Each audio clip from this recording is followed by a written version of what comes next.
di awal tahun bapak mulai kondisinya tuh menurun,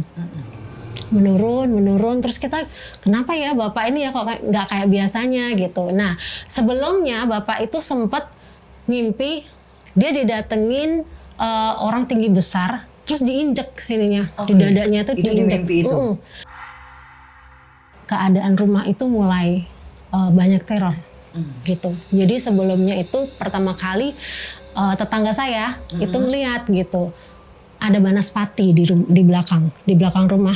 Jadi ada teman saya yang datang ke situ terus bilang, Nes, ini rumah kamu itu kayak pasar. Itu kalau kamu bener-bener ini kamu dibuka nih ya, ini penuh semua. Jadi itu udah bener-bener kayak perkumpulan tempat goib katanya gitu. Dan ternyata memang ditanemin di rumah.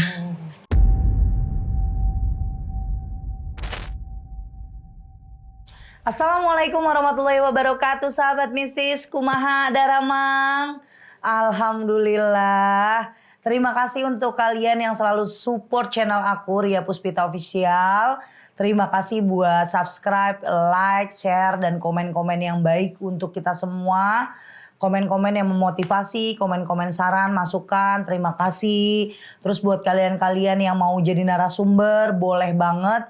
Langsung aja hubungi admin aku, ada di sini nomornya. Nanti kalian juga bisa jadi narasumber saat aku penelusuran. Jadi kalau misalnya kalian memang maunya podcastnya di studio kayak sekarang, boleh. Atau kesempatan yang bagus nih, pas banget lagi penelusuran kalian ditawarin karena lokasinya juga gak jauh dari rumah kalian, boleh. Itu kan rezeki kalian. Nah buat kalian sahabat mistis yang masih bingung mau konsultasi, penanganan, ngundang aku atau mau sekedar ya tanya-tanya ke tempat praktek aku, boleh langsung hubungi admin Ririn dan admin Sasi. Kita doakan buat sahabat mistis semua yang di luar sana semoga sehat selalu, bahagia, berkah dunia akhirat, amin. Nah untuk kali ini kita akan kenalan sama narasumber, siapa namanya, tempat tinggalnya di mana, ada masalah apa, gangguan apa dari keluarganya kah, temannya, atau cerita ini berasal dari mana. Yuk kita kenalan dulu. Assalamualaikum, selamat malam. Waalaikumsalam, selamat malam Teh. Boleh sayang kenalin ke sahabat mistis, nama kamu siapa, tinggalnya di mana? Sok mangga. Nama saya Agnes, saya sekarang tinggal di Tangsel tapi saya aslinya Solo. Oh asli gitu. Kamu orang Solo. Iya aslinya orang Solo. Oke, gitu. Kak Agnes. Iya. Kalau udah duduk di sini kan berarti menceritakan hal mistis nih. Iya. Hal mistis mau pengalaman pribadi kamu kah, atau teman, atau keluarga, boleh. Sekarang mulainya dari mana, tahun berapa, boleh langsung diceritakan ke sahabat mistis. Oke, jadi sebenarnya ini tuh mulainya di tahun 2000-an Teh gitu. Tapi puncaknya di tahun 2006. Jadi di tahun 2000 itu sebenarnya nggak begitu banyak gangguan sih, cuman emang udah ada sedikit teror-teror gitu ya. Jadi waktu itu kan kita rumahnya kan tingkat 2. Nah yang di kamar atas itu tuh kamar saya sama kakak-kakak saya bertiga. Malam-malam itu tuh tiba-tiba ada yang ngetok gitu, ada yang ngetok dari luar. Jadi kamar kakak saya itu sebelahnya udah jemuran kan. Nah di jemuran itu kalau mau masuk ke dalam itu ada pintu. Nah dia tuh ngetoknya di situ tadinya. Tiba-tiba masuk. Pas kita nyadar, loh kok ada yang ngetok gitu kan. Terus siapa gitu. Karena kan kamarnya emang berjejer gitu ya. Terus kakak saya langsung pindah ke kamar saya kan. Terus pindah itu yang ngetok ke jendela depan kamar kakak saya. Habis itu pindah lagi ke depan jendela saya gitu. Nah setelah bapak saya pulang itu hilang gitu. Nah terus beberapa kali juga kayak almarhum mama juga sempat juga dia itu kayak digendongin gitu, Jadi kebetulan kan mama saya itu sempat punya anak yang keguguran gitu ya Teh gitu. Nah mama saya tuh digembolin juga gitu. Nah terus pas ditanyakan ternyata memang anak itu sebenarnya pengen ngelindungin mama gitu, karena memang ternyata emang banyak gangguan di situ gitu. Terus anak itu saking pengen ngelindungin mama sampai pengen ngajak mama sebenarnya, tapi cuman mamahnya udah jangan gitu karena di sini masih ada anak-anaknya gitu, yang ini ada kakakmu, ada adekmu juga gitu, jangan ajak mama gitu. Akhirnya udah itu hilang. Udah terus selang beberapa tahun itu nggak begitu banyak, cuman kayak ada penampakan aja di rumah gitu. Nah, gongnya itu adalah di tahun 2006. Ketika itu kan bapak itu didiagnosis penyakit diabetes sama ginjal gitu. Jadi selama beberapa tahun itu bapak selalu melakukan cek kesehatan untuk itu gitu. Nah, tapi pas di tahun 2006 itu di awal tahun bapak mulai kondisinya tuh menurun, terus kita kenapa ya bapak ini ya kok nggak kayak biasanya gitu. Nah, sebelumnya bapak itu sempat ngimpi dia didatengin orang tinggi besar terus diinjek sininya, di dadanya tuh diinjek. Dan itu katanya posisinya itu dari atas kamarnya dia gitu, dari atas kamarnya beliau terus diinjek gitu. Nah, setelah itu bapak semakin menurun kondisinya. Sampai dibawa ke beberapa rumah sakit, tidak ada yang bisa menangani bapak, gitu. Sampai dibawa ke Semarang, ke Jogja, ke Jakarta, sampai yang terakhir dari Jakarta itu bilang, udah bawa ke Singapura aja, gitu. Akhirnya dibawalah bapak ke Singapura. Nah, setelah sampai Singapura, ternyata semua penyakit yang ada di sini nggak ada, Teh. Bersih semua. Bersih, dan ternyata bapak itu ternyata kena leukemia malah. Gitu, karena memang bapak itu bekerja di minyakan ya gitu, jadinya mungkin ngehirup itu ya, jadinya kena itu.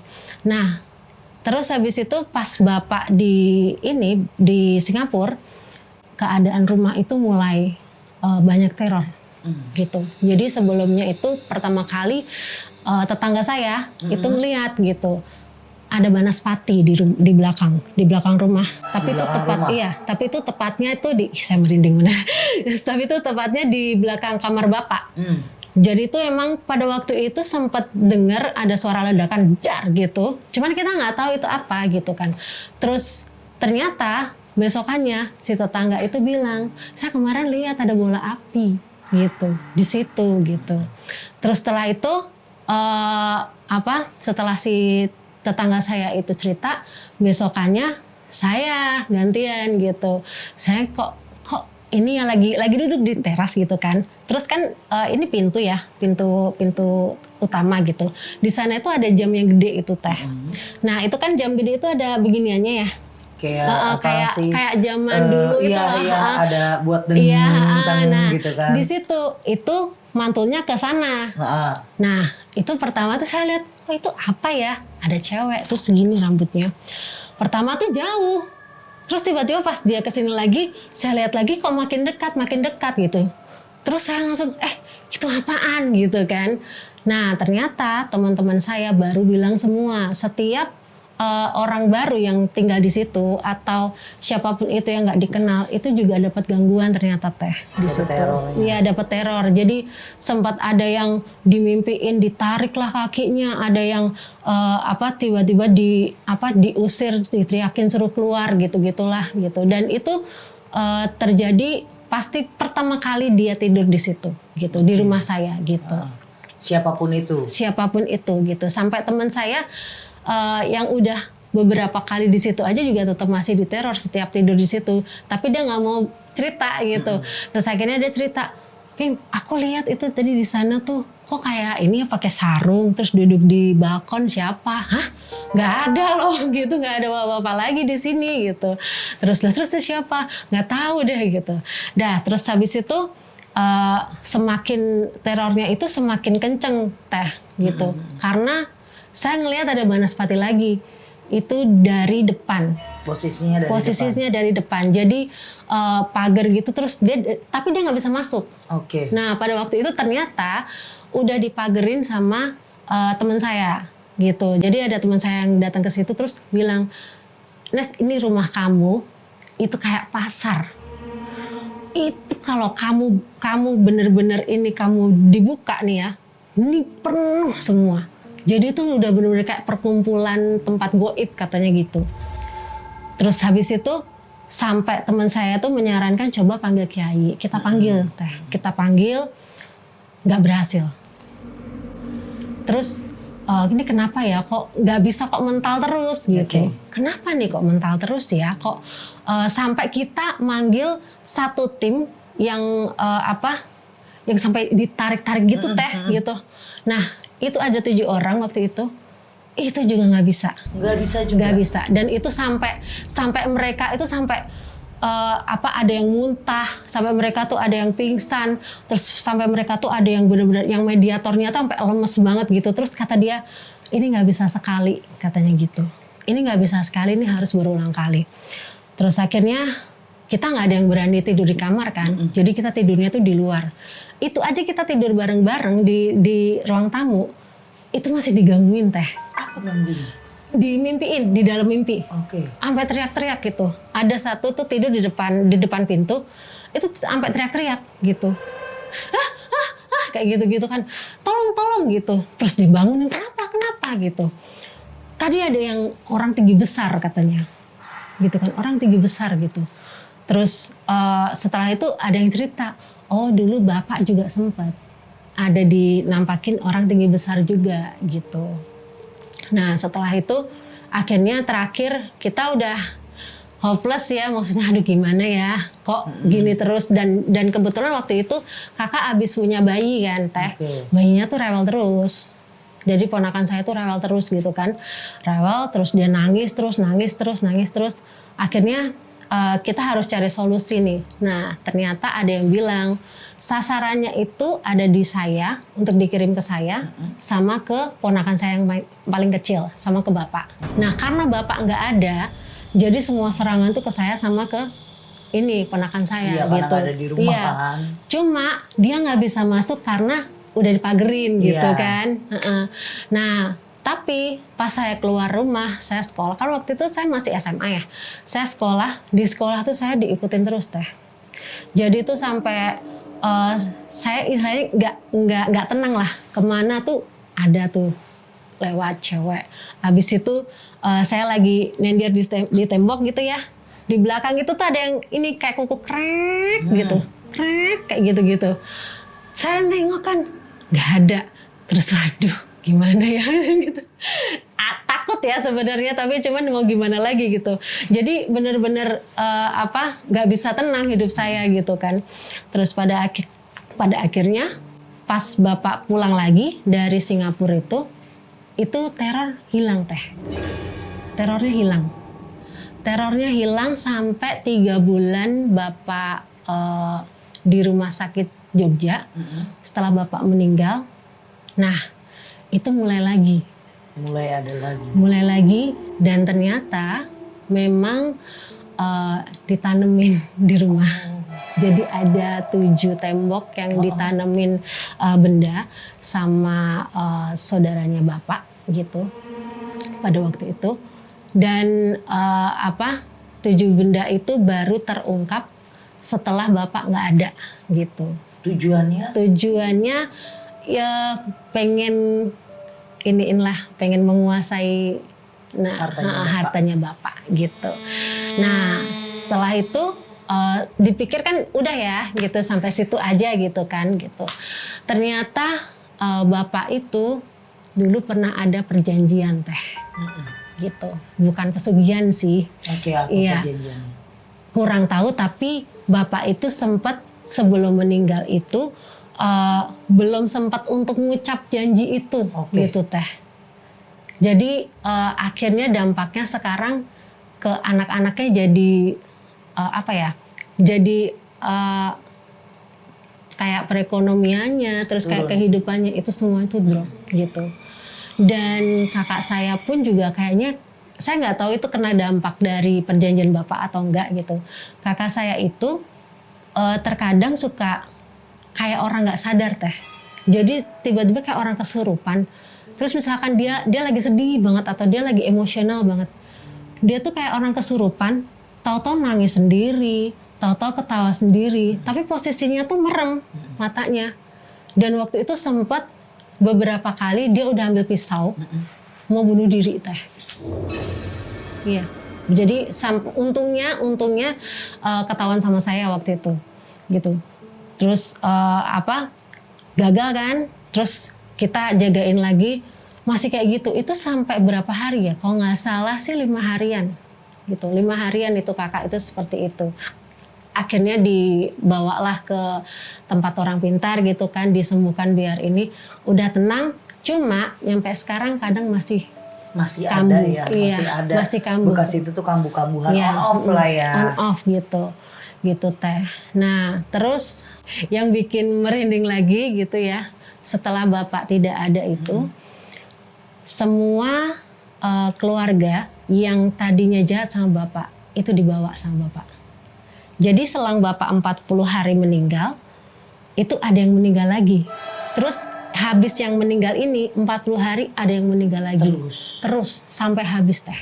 Itu keluarga bapak semua? Keluarga bapak semua. Bapak meninggal di Singapura? Bapak meninggal di Jogja waktu di Jogja. Iya, di rumah sakit Jogja. Iya. Kebawa ke Jogja kan? Tadinya ke Solo dulu. Nah terus sebulan di Solo, abis itu dibawa ke rumah sakit Jogja Bethesda gitu. Tahun berapa itu kejadian? Itu di tahun 2006. Di tahun 2006 teh gitu. Nah jadi dari Singapura itu kan memang sudah didiagnosis sama dokternya bahwa bapak itu cuma bisa bertahan 3 bulan gitu. Jadi di Solo itu sebulan, habis itu 2 bulannya bapak itu di Jogja gitu. Nah pas bapak di Jogja itu mulai ada lagi gitu. Jadi pas bapak di Jogja gangguan itu tuh mulai ada lagi gitu. Cuman nggak se ekstrim pas bapak di Singapura gitu. Karena yang di Singapura itu kan bener-bener kita satu keluarga itu nggak ada yang bisa tidur teh gitu. Ada yang diinjek lah, ada yang seringnya tuh rep-repan gitu loh teh gitu. Seringnya kayak gitu. Sampai saya sendiri aja itu kayak apa ya? Kayak Tata tahu Venom kan ya?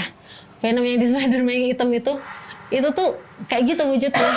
Tapi dia ngerangkak ke atas ke gitu, ke dinding, terus matanya merah gitu, lidahnya tuh juga panjang gitu, menjulur kayak gitu. Terus kayak gitu, kayak sana gitu, kayak ngusir gitu di situ.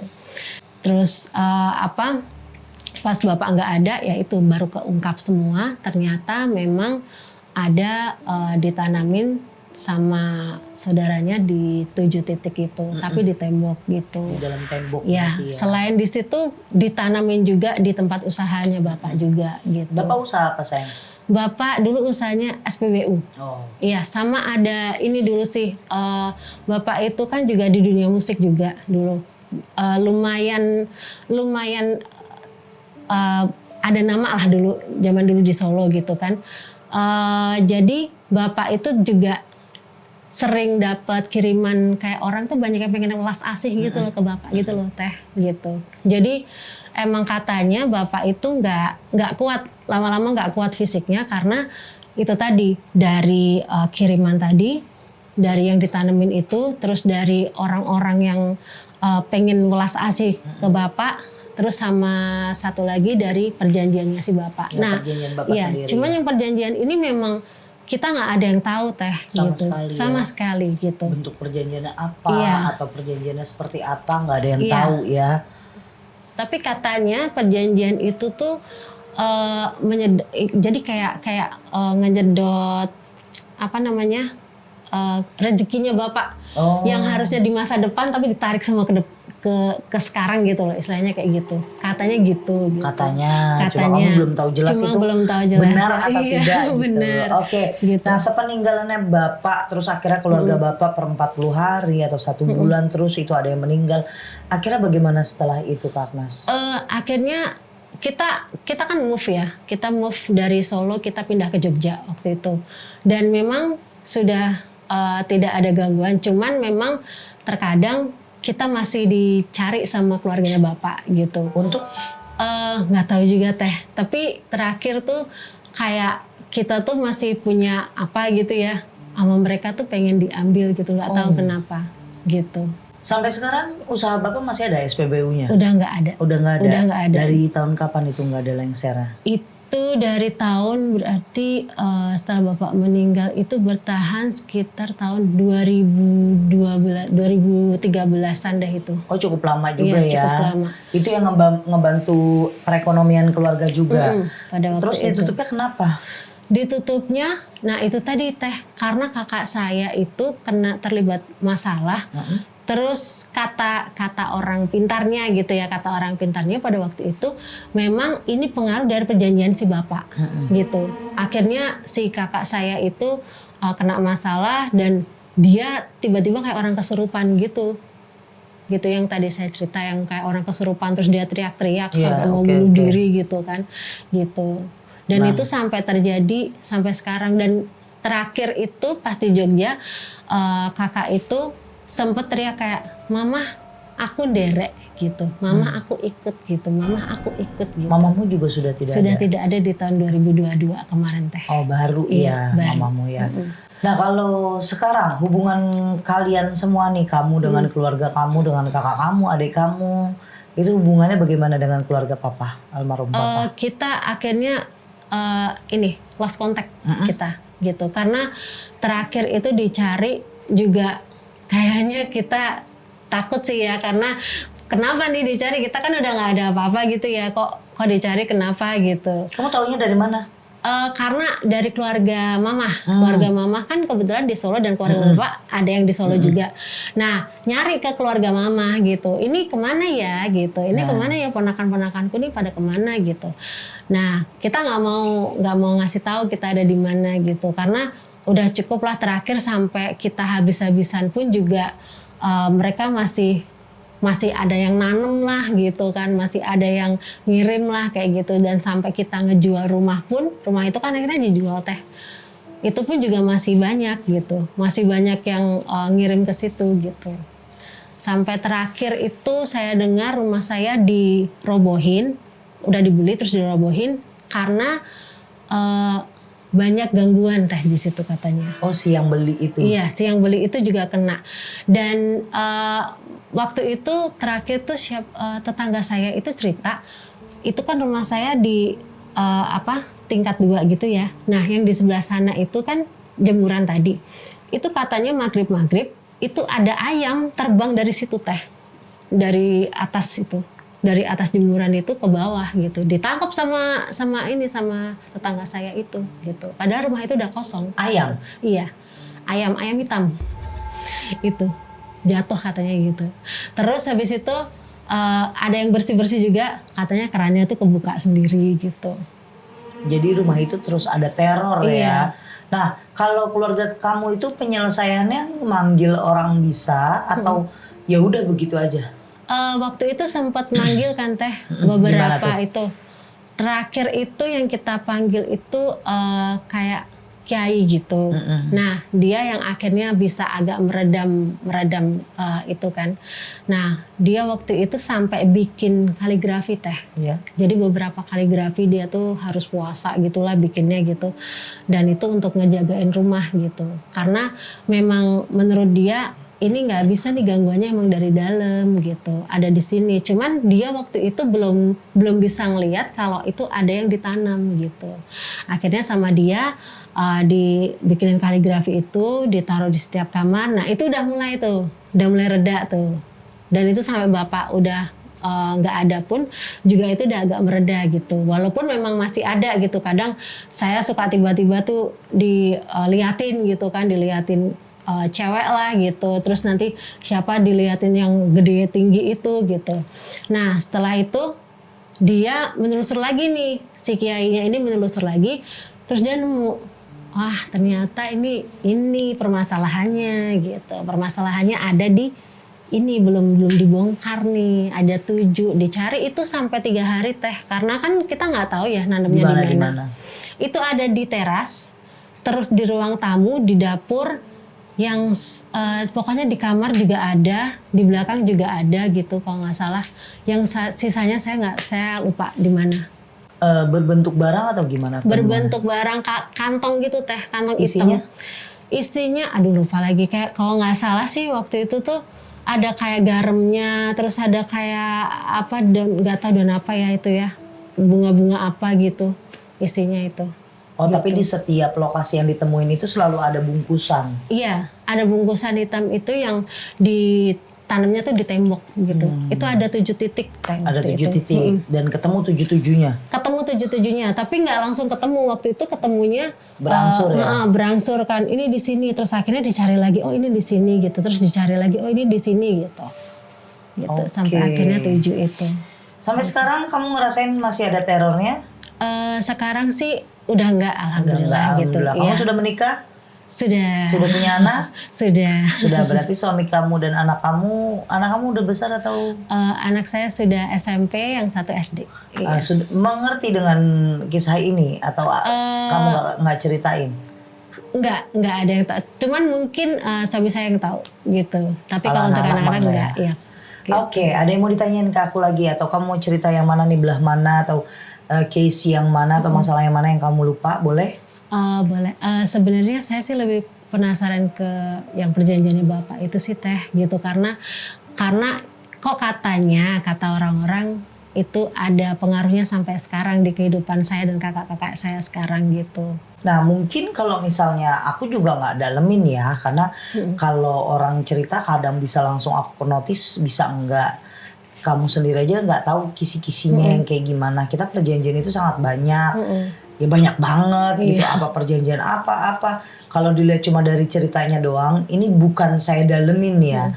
Ini hanya penglihatan saya sedikit aja. Kalaupun salah ya mohon dimaklumi, karena saya nggak mau ngedalemin. Kamunya udah baik-baik aja, kecuali kamu dapat terornya masih sampai sekarang, baru aku mau dalemin. Karena kamu udah baik-baik aja ya, itu anggap cerita masa lalu kamu, kisah kamu dulu sama keluarga pernah dizolimin orang atau karena imbas bapak kamu. Kalau dari bapak kamu sampai ke keluarganya memang turun terus banyak yang meninggal, berarti perjanjian itu satu keluarga. Gitu. Nah kenapa kamu juga nggak dikasih tahu? Ya wallahualam, saya juga nggak tahu kan, kamu aja yang keluarganya nggak tahu. Tapi perjanjian di sini kalau ditanya Teh perjanjian apa sih, aku juga nggak ngerti ini perjanjian apa, karena kamu nggak bisa kasih tahu aku kisi-kisinya kayak gimana. Aku belum ngelihat bapak kamu kayak gimana, belum kita dalemin. Nggak sebisa itu juga aku langsung nyeret tarik ke belakangnya. Tapi yang aku cuma batas notice dari cerita kamu, aku dalemin ke badan kamu. Ini memang perjanjian yang bapak kamu mau dengan keluarganya. Sebenarnya bapak kamu tahu tapi tidak didalemin perjanjian itu. Tidak dikasih info ke kamu atau ke anak-anaknya lah. Tidak diberi tahu ke anak-anaknya. Nanti kalau saya nggak ada nih harusnya perjanjiannya kayak gini. Harus dilanjutin. Berarti sampai memakan korban ibaratnya keluarganya ya mungkin itu kayak perjanjian satu keluarga. Kalau satu dilanggar ya semuanya kena. Nah kalau bahasa kok ini ada tanaman di rumah, ya satu keluarga punya masalah itu wajar. Apalagi kamu nauin mereka semua mau apa yang punya bapak kamu. Kalau kita contoh gini aja deh, kita pakainya logika. Kalau misalnya harta bapak kamu yang dimauin gitu, kenapa yang bikin perjanjian bapak kamu? Harusnya kan adik-adiknya atau kakak-kakaknya yang bikin perjanjian itu. Kayak ibaratnya mau naklukin bapak kamu, bikin bapak kamu mati, akhirnya semuanya usaha terus aset diambil, semua kekayaannya diambil sama keluarga bapak kamu. Tapi ini malah isunya bapak kamu yang punya perjanjian. Nah itu aku di sini blank nih, karena selagi masa lalu itu menjadi cerita kamu, karena kamu tahu oh ini ada hal dunia goib, ada hantu lah, ada jin, ada banaspati dan segala macam, tapi tidak mengganggu kehidupan kamu selanjutnya. Ditutup aja cerita itu. Jangan cari tahu, karena kenapa? Saya aja ngasih taunya begini. Saya tidak dalemin. Yang saya takutin kamu nanya ke orang yang salah. Ya udah Agnes, kalau emang mau gue dalemin sini deh, gue puasain. Gue minta maharnya sekian-sekian. Kamu malah orang masalah udah selesai, kamu mau korek lagi, kamu dimanfaatkan sama orang. Jadi bagi saya doain aja bapaknya. Doain aja ibumu. Semoga apa yang beliau lakukan dulu di dunia sekarang sudah diterima sama Allah sebagai amal kebaikannya. Hanya amal-amal kebaikan, dan kalian-kalian yang masih hidup doain mereka berdua biar tidak berat jalannya ke sana. Kalau memang bapak kamu di perjanjian itu terlibat dan masuk ke ranahnya ilmu hitam atau perjanjian yang kurang baik, atau kata kamu tadi aku nggak pernah denger itu rezeki yang sekarang ditarik ke masa lalu, itu aku belum pernah dengerin. Kan ini isu doang yang dikasih ke kamu, berikan kamu. Mungkin juga ini fitnahan. Bapak kamu difitnah menjadi orang yang punya perjanjian sama setan. Padahal bapak kamu orang yang gak ngerti apa-apa. Tapi keluarganya mungkin yang punya perjanjian itu sama setan. Akhirnya bapak kamu jadi bahasanya tumbalnya. Atau bapak kamu yang ditumbalkan. Atau bapak kamu kena imbasnya. Itu bisa. Kita sekarang positive thinking aja. Toh Agnes juga makanya berkali-kali aku tanya masih ada efeknya enggak? Masih ada dampaknya enggak? Sudah enggak sama sekali. Kalau masih berefek, masih berdampak, pasti itu aku cari benang merahnya. Tapi kalau sudah tidak berefek, tidak berdampak, jangan pernah ngorekin lagi koreng yang sudah kering. Berarti kan sudah tidak ada penyakit sama sekali. Oh, berarti setelah bapak enggak ada, kamu menjual aset, keluargamu dijatuhkan sama Tuhan karena mau kasih ujian buat naik lagi nih derajatnya. Oh, sekarang kehidupan aku sudah baik-baik saja. Kamu, suami, anak-anak kamu sudah overall oke. Terus kayak misalnya, ya tapi ekonomi saya, oh bukan cuma ekonomi kamu. Ekonomi itu setiap manusia per tahun beda-beda. Kadang tahun ini hoki, tahun depan enggak. Kadang bulan ini lagi oke banget uangnya, bulan besok enggak. Kadang 5 bulan gak bagus sama sekali, bulan ke-6 bagus. Karena rezeki itu gak akan ketukar, rezeki itu udah. Ya emang kita lagi dapetin mau gimana. Lagi turun, lagi naik. Terus kalau misalnya kesehatan anakku, jaga kesehatan. Pola pikir kamu diperbaikin lagi. Jangan pernah nanya masalah ini ke orang-orang yang salah. Nah, kamu perbaikin lagi ibadah kamu, doain keluarga kamu, doain diri kamu, doain orang tua kamu. Mudah-mudahan yang dilakuin sama keluarga bapakmu, almarhum bapakmu, sudah cukup putus di situ aja. Ada lagi yang mau ditanyain? Dulu bapak punya keris sih, Teh, gitu. Terus kayaknya sih sering dimandiin gitu. Cuman saya juga nggak tahu sih itu kerisnya apa itu juga ada sangkut pautnya gitu sampai membuat bapak saya ini juga gitu. Sekarang makanya saya mikirnya gini loh Nes, kan kamu bilang bapak kamu sakit dikerjain keluarganya, ada yang nanam, tapi bapak kamu tukang yang bikin ulas ASI orang, terus kamu tadi bilang bapak kamu ya ada keris, suka mandi-mandiin. Ini kan jadi tanda tanya besar buat saya sama banyak orang yang dengar. Ini bapak kamu jadi pelaku atau jadi korban? Atau jadi pelaku terus akhirnya jadi korbannya? Atau memang dia jadi korban karena dituduh menjadi pelaku terus akhirnya menjadi korban? Nah itu yang belum kita temuin. Karena wallahu alamnya gini, orang itu bisa saat jadi pelaku akhirnya jadi korban. Ada yang memang dia jadi korbannya. Tapi kamu karena cuma dapat isu doang, bapak lu punya perjanjian ini, kan kamu nggak tahu kebenarannya apa. Kalau bahas bapakku punya keris loh teh sering dimandiin, itu tradisi, jangan bukan hal-hal negatif. Kamu jangan mikirin itu semua orang yang punya keris, bapak gue punya ilmu loh karena suka nganuin keris dibersihin. Saya punya keris. Kamu boleh nanti ditemenin sama Ale atau anak saya ke ruangan sini. Itu ada satu peti. Itu keris-keris pasien yang saya umpetin, yang saya ambil. Karena apa? Selalu nyuci keris katanya biar sakti, biar ini. Udah kuno. Kamu hidupnya di Jakarta, gak saya gitu. Kalau zamannya bapak kamu, ya iyalah bapak kamu tinggal di Jogja, di Solo yang sampai sekarang adat istiadatnya masih ada. Itu kental. Nah yang jadi pikirannya, kamu mau saya berpikir bapak kamu positif atau negatif. Di sini saya mau mikir bapak kamu jadi korban, diguna-guna sama orang. Tapi kamu menceritakan ke aku lagi, tapi bapak saya nyuci keris, bapak saya suka orang datang minta ulas ASI. Saya yang bingung, aku yang bingung karena di sini bentroknya. Orang itu bisa jadi korban, bisa jadi tersangka, dan aku nggak ngeliat garis di badan kamu, udah nggak bisa aku baca lagi. Karena apa? Kamu tidak tahu cerita sesungguhnya seperti apa, dan sudah tidak mendapatkan teror. Beda sama orang yang datang ke sini masih terus diteror. Kalau masih terus diteror kayak 4 bintang tamu sebelumnya, bahasa gitu, 3 bintang tamu sebelumnya atau sebelum narasumber saya. Kenapa saya Terry bisa ngambil benang merah? Mereka masih diteror sampai ngobrol sama aku aja masih ada teror. Berarti kan masih aktif. Kamu sudah tidak aktif karena apa? Kemauan orang untuk ngerjain bapak kamu ya sudah berakhir. Bapak kamu sudah tidak ada. Kalian juga sudah tidak punya aset dari peninggalan bapakmu. Paling yang sekarang aset kamu punya yaitu ibaratnya usaha kamu dan suami atau usaha kamu atau sisa peninggalan bapak kamu jadikan usaha akhirnya kamu punya. Nah itu kalau kamu tetap nyecer aku ya harus tahu dengan, tapi bapak aku nyuci keris. Gak semuanya orang nyuci keris itu busuk atau buruk atau punya ilmu yang hitam banget. Enggak, berarti satu Jogja hitam dong. Orang keraton suka nyuci keris itu simbolis. Simbolis kita adat istiadat tradisi. Simbolis untuk menghargai alam, menghargai memang tradisi yang sudah diturunkan. Orang zaman sekarang itu orang Gen Z atau udah zaman modern itu hanya percaya dengan apa yang dia lihat sekarang. Kalau yang zaman dulu ya udah cuma jadi tradisi yang ada di kampung-kampung.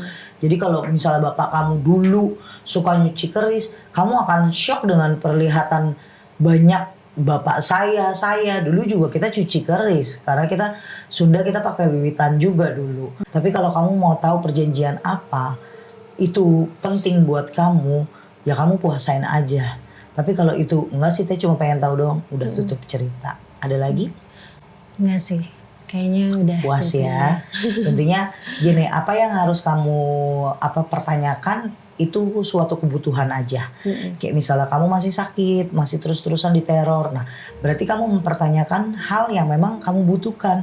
Biar kamu sembuh, biar anak-anak gak diteror, bahasa kayak gitu. Tapi kalau itu udah selesai, udah cukup, jangan dicari tahu lagi. Kalaupun nanti diundang ke podcast-podcast lain, ceritain aja yang kamu alamin ini, tapi tidak perlu bertanya itu perjanjian apa, karena bukannya satu dengan 2, 3 orang itu akan sama, tapi banyak akan beda.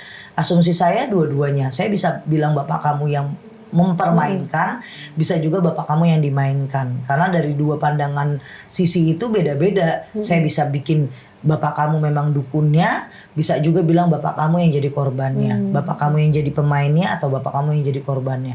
Itu tergantung mata kita nilainya kayak gimana. Oke, Kak Agnes, saya selalu sama keluarga, jangan mau kapok untuk berbuat baik, positif, ibadah terus.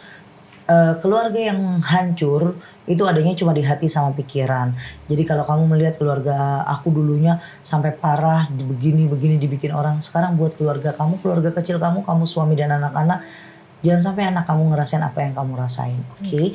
Nah, buat sahabat misi semuanya yang ngalamin kayak Kak Agnes, mau cari tahu nih kayak gimana permasalahan di keluarga kalian, sama nih gue sama kayak Kak Agnes, tapi kalau kalian memang membutuhkan itu, carilah spiritualis yang benar-benar membantu jalan keluarnya, cari jalan keluarnya.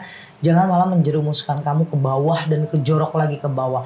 Buat Kak Agnes sama keluarga kita doakan semoga makin lancar rezekinya, sehat, teror itu ditutup saat clash ya, udah di 2022 berarti ya. Ya udah selesai, terus mama kamu gak lama meninggal. Itu kita doakan kedepannya Kak Agnes sama anak-anak tidak merasakan lagi apa yang pernah Kak Agnes sama keluarga rasakan. Terima kasih buat sahabat mistis, ambil yang baik-baik, buang yang buruk-buruk. Karena setiap permasalahan atau kisah dari narasumber itu berbeda-beda. Kali ini Kak Agnes menceritakan masa kecilnya dia yang selalu penuh teror, masa sekolahnya yang kayaknya setiap hari gak tenang hidupnya. Nah, sampai sekarang di usia dia sudah punya anak, yang tadinya masih anak-anak akhirnya jadi punya anak, dia masih memikirkan dulu itu bapak gue kah, perjanjian bapak gue kah, atau gara-gara siapa, kenapa. Karena pasti kita punya memori yang gak bisa kita lupakan, apalagi kejadian itu pasti satu-satu anak atau satu-satu keluarga dari Kak Agnes, mau kakaknya adiknya pasti tersimpan memori itu dan mengingat terus ya. Terima kasih buat sahabat misi selalu support channel aku, terima kasih Kak Agnes, terima kasih Old Crew, terima kasih sahabat mistis. Assalamualaikum warahmatullahi wabarakatuh. Waalaikumsalam.